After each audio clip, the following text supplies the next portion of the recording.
Hi, PETA Pack, Coach Darren here. Today I'm going to go over a little bit about stretching and getting your body loosened up after your long runs and also to avoid injuries. Okay, so the first thing I want you to think of is that before you do your long runs is to try to walk a little bit before you start your run. And that will naturally warm up your muscles and warm up your body and help your body avoid injuries during the run. So a good 5 to 10 minute walk will be great if you can do that before your long runs. After that walk, after that couple of minute walk, I want you to just do a quick little hip stretch by lifting one leg up and just pulling it up to your upper body as hard as you can, and then letting that leg back down, and then pulling up the other side and just pull it all the way up towards your chest and then letting that leg back down. That'll just help loosen up your hips. Secondly, you can go down into a squat, just a regular body weight squat, and then lift your hips up into a hamstring stretch and then roll it up and shake it out a little bit. Go down into a squat again, lift your hips up into a hamstring stretch, and then shake it out a little bit. That'll just get your hips loosened up and your calves and your hamstrings loosened up a little bit before your run. Another thing you can do before your runs is related to your ankles and your feet. I call them ankle rolls. You can do a couple of circles by poking your toe in the ground and just rolling your ankle around in a circle, in a 360-degree circle, 4 to 6 times, and then do the other side 4 to 6 times, and that'll just get your ankle ready. Don't put a lot of pressure on it, but just let it go out to the outside, out back to the inside, so that if you misstep or step on a rock or off a curb, your ankle's already kind of been there and done that, so it won't twist and sprain.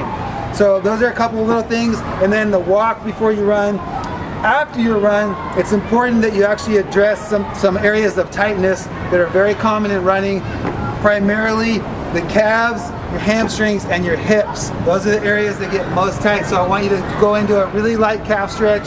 You can use a pull like this by just pressing your heel into the ground. It's only a 5 to 10 second hold on each side. Slight pressure on the back leg as you straighten that leg, and then switching legs to the other side. So once you stretch your calves out, then I want you to move up your body into your hamstrings. And there's a basic hamstring stretch. It's just a hang stretch, going down, trying to touch the ground and straighten your legs out as straight as you can get them, and then rolling it back up again. Or you can use a level surface that's hip height or a little lower, and you can get your leg up on that level and then just work your body down until you feel a good stretch in the belly of your hamstring. Both sides, make sure you stretch both hamstrings in that case.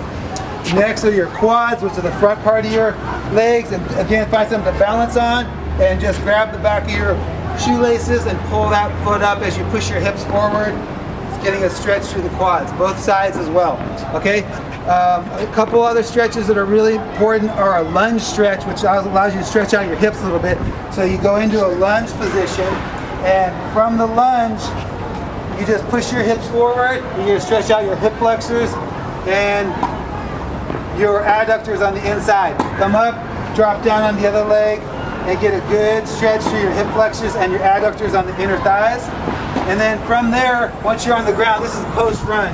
You can go into what is a yoga pigeon stretch, which is to kick one leg out, sweep the other leg under, and then slide down and back onto your elbows. Okay?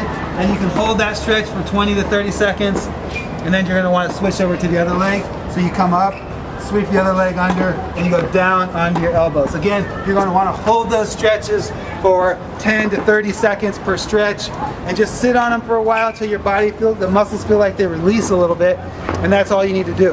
Okay, so those are the basic stretches for running or post-running, pre-running and post-running. It's important to do those, even if you only spend 5 minutes on them. It'll help dissipate some of the lactic acid to keep your muscles supple and feeling good for your next run. Okay, good luck with all your stretching and your long runs, and I look forward to seeing you guys soon. Thanks.